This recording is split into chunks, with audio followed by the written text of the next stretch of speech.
of you have ever experienced the death of a family member? Okay, so do you still remember how to say your goodbyes to them? Well, in typical Asian culture, we rarely discuss death with loved ones and family members. Not even have a chance to discuss how we wish to leave this world in our final days. So the common situation is a patient who is suffering from incurable disease could actually end this suffering earlier, but his or her family members were not willing to let the patient go.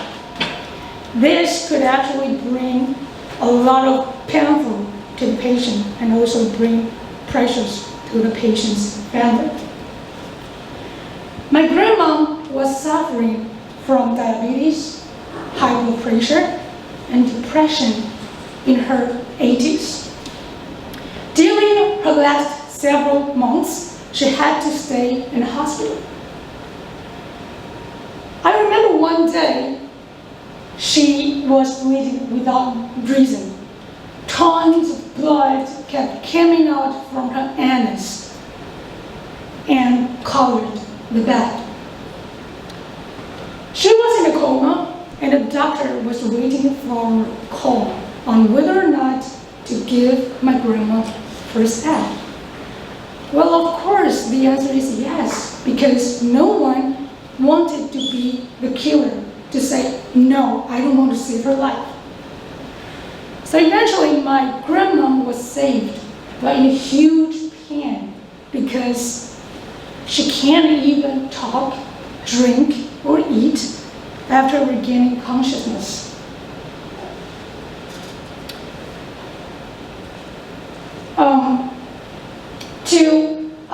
And so the following situation is just like what we all can imagine. So to avoid this kind of situation, I invited my mom and auntie to sign an advance decision. Well, what is an advance decision? In 2019, Taiwan has passed an act called Patient Right to Autonomy Act.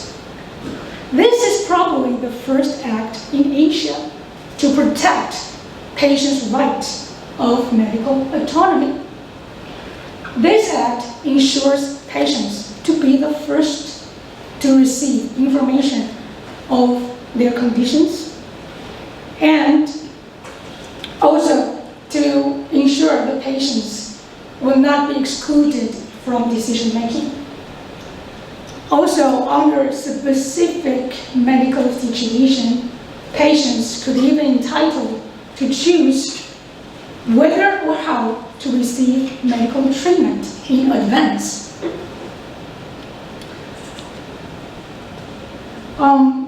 So this act also allows patients to reject life-sustaining treatment for a purpose of a good and natural death,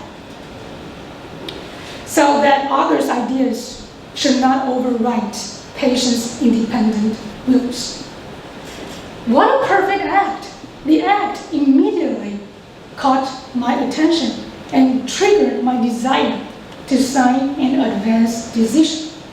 But it requires 2 family members to participate in advance care planning before signing an advance decision. At first, I was a little bit hesitating to tell my mom and thinking of the best way to ask supports from my family. But luckily, my mom was pretty open to this and even invited my aunt for me to join this process. And so the advanced care planning is basically like a consulting process. It involves a medical team of doctor, nurse, social worker, or psychologists to explain the pros and cons of specific medical decision. And so that the participants and the family member could fully understand the situation and have thorough conversation to ensure that their decision could be fully supported by the family.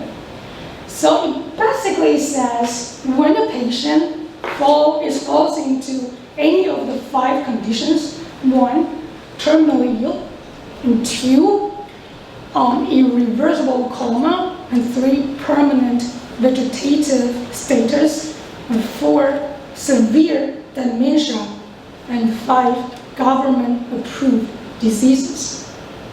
Under any one of these 5 conditions, the patients have the options, any of the 4 options against the condition. 1, accept life-sustaining treatment, or 2, reject life-sustaining treatment, or 3, accept for a certain period of time before rejecting, or 4, let the healthcare agent to decide.